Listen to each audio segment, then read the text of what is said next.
Hello there. I wanted to get on today and share with you some of the most commonly asked questions that I'm getting about use of semaglutide, not only for weight loss, but also for people with chronic complex health conditions like Lyme disease and mycotoxin illness, and how semaglutide can benefit them as well.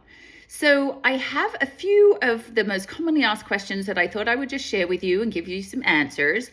And of course, we can update this over time as we need to. So one of the questions I get asked is, how can I get semaglutide if I don't have diabetes? Aren't there requirements for actually getting the semaglutide?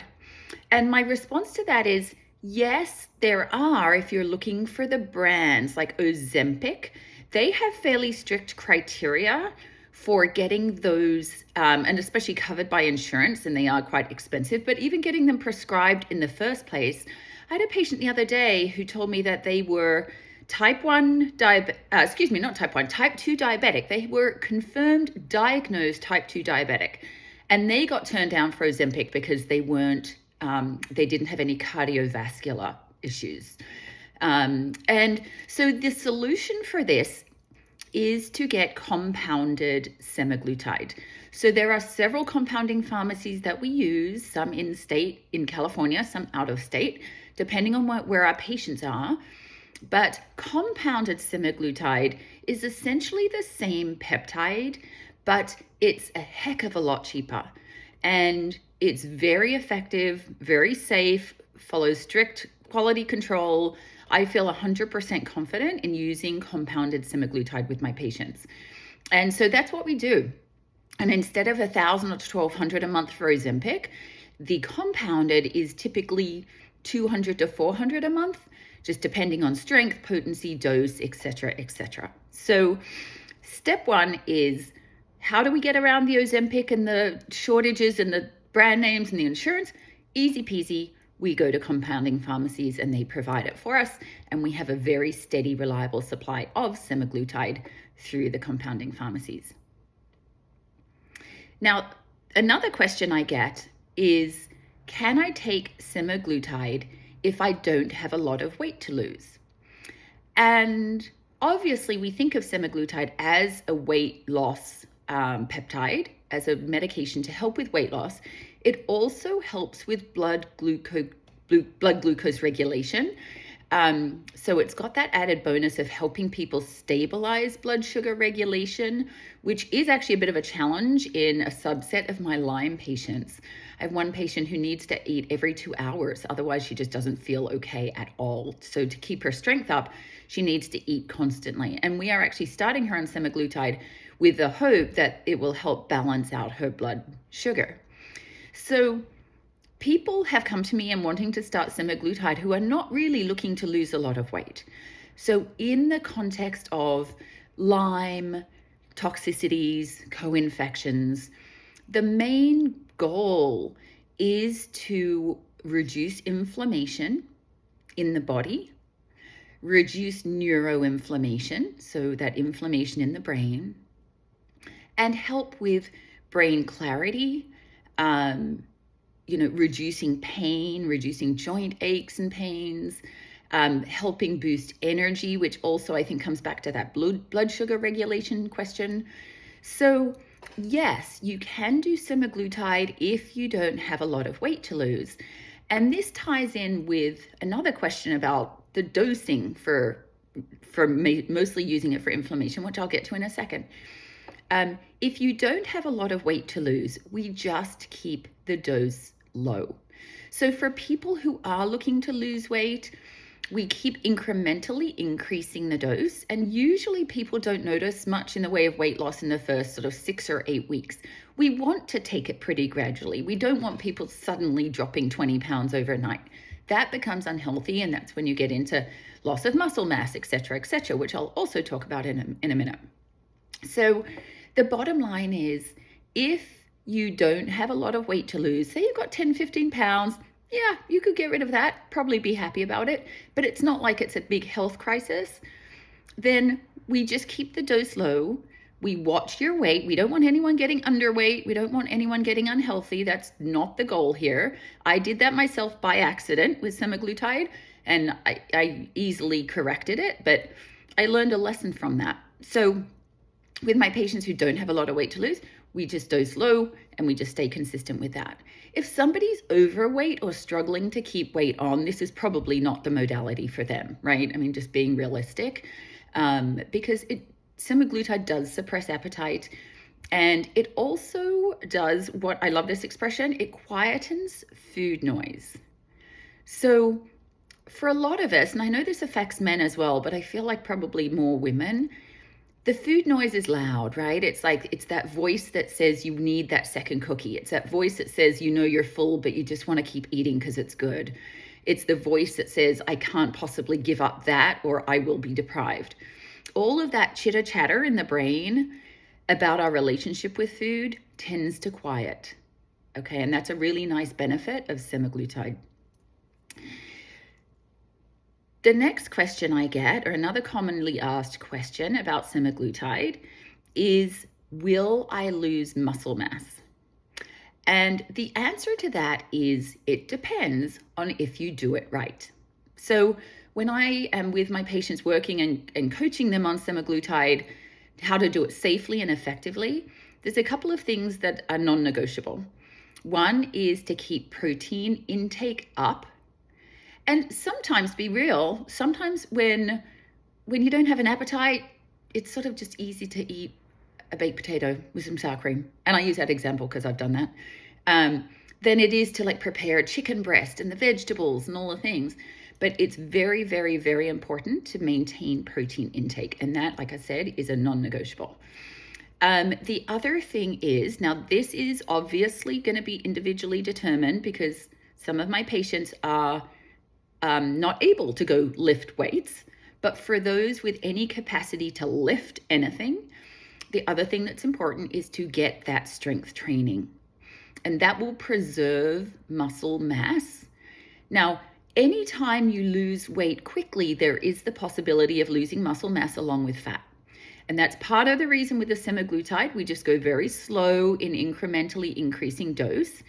And in my folks, we're mainly using it as an anti-inflammatory at low dose, then it's really becoming an issue because we're not having that big weight loss, right? So this is more of an issue in people who have more weight to lose, who are going to higher doses of semaglutide, who are losing more pounds, then it can be more of an issue. But the two things to offset would be to increase protein intake and ensure intentional protein intake, and also lift weights. Build that muscle mass. And that is the secret to being metabolically fit, regardless, semaglutide or not, right? It's really, in my view, it's a non-negotiable. So that's how to protect from losing muscle mass. Now, the final thing I want to talk about is, what is a microdose of semaglutide? I get this question a lot. What is a microdose? What defines a microdose? Now, I can't give out specific numbers because it actually is different depending on the individual, depending on the circumstance, depending on if they also are in that weight loss kind of desire range versus someone who's not. I think the term microdosing of semaglutide, it sort of has been touted around like it's got this magical, mystical kind of air to it. It's really just starting with a low dose and potentially staying at a low dose. I mean, there's nothing sort of more magical to it than that. And it's not a big mystery, right? It's not a big mystery. It's just starting low dose and potentially staying low dose. Now, there is an average starting dose for semaglutide that would be a 0.25 milligram, for example. Sometimes I go lower than that. And sometimes we even stay lower than that. So that, yeah, I'd put that in the microdose category. But, you know, we also just call it low dose semaglutide because it's not that we're dosing so abnormally from how other people are starting. It's just that we're not ramping up to the higher doses. And that's kind of what makes the difference between using semaglutide for inflammation, pain, more, you know, your Lyme mycotoxin illness, arthritic conditions, autoimmune conditions, like all of that stuff, where we're looking for an anti-inflammatory effect, we're looking for an impact on brain clarity, we're looking for more energy, we're looking just to feel better overall. We're not going to ramp up to the higher doses that are really going to work on, like slowing down the appetite, the glucose regulation part and quelling the food noise, actually, potentially you can get at low doses. But when we're getting up to the higher doses that we're doing for very deliberate weight loss, that's kind of the difference. That's the difference in how we play the game. So it is very individualized, because some of my patients, Lyme is renowned for like wrecking the metabolism. Some of my patients are like, I'm 50 pounds heavier than I was 2 years ago or 3 years ago. So they are very interested in getting that 50 pounds off safely, okay, and gradually. And I may be a little bit slower in how I do semaglutide than some other practitioners, because I believe in, taking it slowly, being systematic about it, being sensible about it, and not rushing for, a short-term result. So, and I also want longevity for my patients of like being able to keep weight off at the end. And well, I guess that's another question. So another question I get asked about semaglutide is, will I have to be on it forever? How do I get off it when I'm ready to get off it? Will I rebound weight gain, etc.? And the way I answer that question is this: no, you don't have to be on it forever. I can tell you, and I'm just speaking for myself, I have been on semaglutide for a year and I have zero plans to go off it, because I feel so good on it. And because for me, it's affordable to do a little dose, and I don't do a full dose. I do a little dose each week, and I do my intermittent fasting, so it helps with my appetite for that. I try to be as intentional about protein intake. I certainly lift weights. I lift heavy weights, and I love it. And I feel better. I'm 52. I feel better than I have in most of my life. And so, but other people don't want to feel stuck on anything, on any medication, and fair enough. So what I say to them is, when we're ready, we can either like scale back, reduce back the dose gradually, like titrate off, if you will, or wean off, and or we can space out the injection, the length of time between injections. So I've spoken to a couple of women, not patients of mine, but just women I was chatting to, who have been very successful with semaglutide, and they actually then just space out their injections 2 or 3 weeks. And if they feel like that food noise is coming back, or if they feel like they're slipping into bad habits, then they'll do another injection. So generally speaking, I like to stay on the weekly schedule, because I think consistency in dosing for any medication is key. But there are ways to kind of pull back gently when one is ready to come off semaglutide. And yeah, so I think the summary for me with semaglutide is there's different ways to use it in different individuals. So in my chronically unwell population, who are in that category of not having a lot of weight to lose, then we start low dose and we stay low dose, right? In my category of patients who have weight to lose and have a significant amount, then we follow a more traditional dosing schedule where we are graduating the dose up each month. So it's the same dose for 4 weeks, and then we go up incrementally. Now, what's interesting is this is dosed in an insulin syringe, and an insulin syringe is either 50 units or 100 units. So it's essentially 1 ml. And so we might be doing 0.05 mLs. It's the most tiny bit of fluid in this tiny little syringe. So we're not talking about big amounts of anything, and it's once a week. And you sort of think, how can this tiny little bit of peptide do all the magic things it's going to do? But it does, even at those low doses. So patients who want help with the inflammation but do want to lose weight, we do work up on the dosing. And then I have some patients who've come to me who are well, but they just have weight to lose. And again, we follow the traditional dosing. So I'm really excited by what I'm seeing.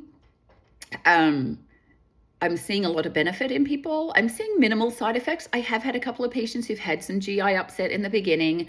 We found a way around it. Again, we decrease the dose for the next, injection and just kind of built up more slowly. So there's definitely ways to individualize it for different people. But generally, I love it. So if you have any other questions about semaglutide, please either DM me or put them in comments, and I can do a follow-up video answering any other questions you may have. Bye for now.